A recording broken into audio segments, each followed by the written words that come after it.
Everybody, welcome to Forex Trading Analysis. This is Wednesday the 18th. It is 11:19 p.m. right now, and today we're going to be looking at a few pairs. But before we get started, quick risk disclaimer. So foreign exchange trading carries a high level of risk. Before you decide to trade foreign exchange, we encourage you to consider your investment objectives, your risk tolerance, and trading experience. It is possible to lose some or all of your initial investment, so don't invest money that you can't afford to lose. Seek advice from an independent financial or tax advisor, and all information provided is for educational purposes only and should not be construed as trading advice or counsel. So tomorrow I want to take a look at news first tomorrow. We have a party tomorrow at 8:30 till 10 p.m. 10 a.m. sorry, from the dollar.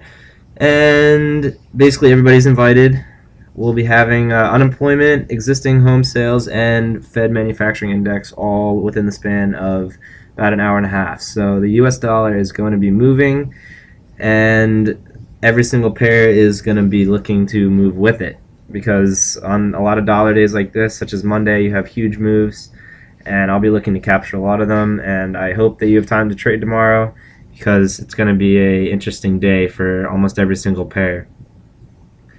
So the pairs that I want to take a look at first are, first of all, the pound dollar, which is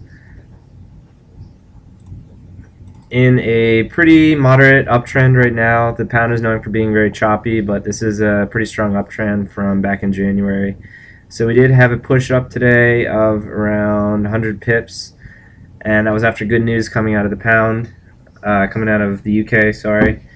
And this does look like it might be a rotation off of the 100 and 200 day moving averages, and the RSI is pointed to the upside. So I do like a uptrend right now for the pound, despite possible euro weakness in the future. It is a pair that does respect technical levels, but it is also a pair that's very hard to decide stop levels on. So one thing that I do like to take a look at for all pairs, as you know, is RSI, and currently we have a RSI divergence in overbought territory, which is one of the best indicators for me of a sell-off. So I'm not quite sure how far that sell-off will be or when it will occur, but for now, price has been moving higher, and momentum and the RSI has been making lower highs. So that's a bearish divergence for the pound. That means that possibly the 3-day push to the upside could have been capped up here at around 1.603. And levels to the downside that I will be taking a look at are, first of all, the close of these levels at 1.59731, and then again back down here at the lows here, which is around 1.59174. So these are going to be levels that I'll be looking at over the next couple days for rotations downwards. I'll be targeting these levels and possibly taking or adding trades around these points. So if we do look to close below some of those and possibly reach down toward the 100 or 200, then I'll be looking to close out or enter some trades here. But for now, the risk to the downside is a lot less than the risk to the downside is a lot less than the risk to the upside. So I will be looking for a possible correction down from the pound over the next couple days. The next pair I want to take a look at is the US dollar yen, which I think I included in the video yesterday. And I said that we would have a moderate sell-off, which we did see. I made the video. I usually make the videos around 11, so we were probably around here. We did have a moderate sell-off and a pushback to the upside. Again, as you can see, we have had dying momentum from this pair, so we haven't quite made higher highs from the pound or from the yen today, but the RSI has made a lot lower highs. So even if price isn't quite higher than the higher high, this is definitely a loss in momentum, and my bias to the downside is still going to be short. Can't predict every move, and I still do like a little bit of a larger term correction. So possibly buying again up here and selling around the lows here is going to be a nice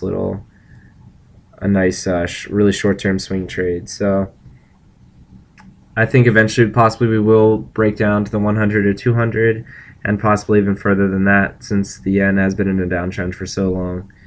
Don't be quite fooled by the push to the upside from the U.S. dollar pound thus far, because, the U.S. dollar yen so thus far, because we have been in a very long-term downtrend for the pair. So my bias will still continue to be the downside, and anytime we are in overbought territory, I will be looking to sell. So that's where we are right now from the pound, or the yen. Sorry, the yen. And the last pair I want to take a look at is, just to give a little bit longer term time frame, is the euro pound, which is currently making lower lows in price while the RSI hasn't been quite following suit.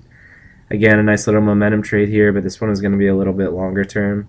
We are almost in oversold territory. The RSI, I guess the close of this bar is at 33, so if we do reach down to 30 and we do have a sell-off from the euro pound, I will be looking to place a buy order despite the fact that we have been in a downtrend. I do like corrections such as this one will get you around 200 pips. So if I ever have an oversold condition in the daily charts, blinking lights go off, doesn't matter what pair it is, and I will be looking for, first of all, divergences, and second of all, good entry points. So currently the euro pound dollar is looking good to me right now. The divergence does help me to believe that this pair is possibly in a correctional move to the upside. I think we might have a little bit more to run, like I said, if we do push below 30 in the RSI and around past possibly 81 in price.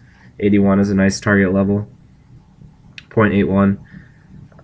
Buying will definitely be taking place from a lot of the hedge funds and bigger banks. So those are the three pairs I'm going to take a look at. Also, quick glance at the euro dollar just to look at it.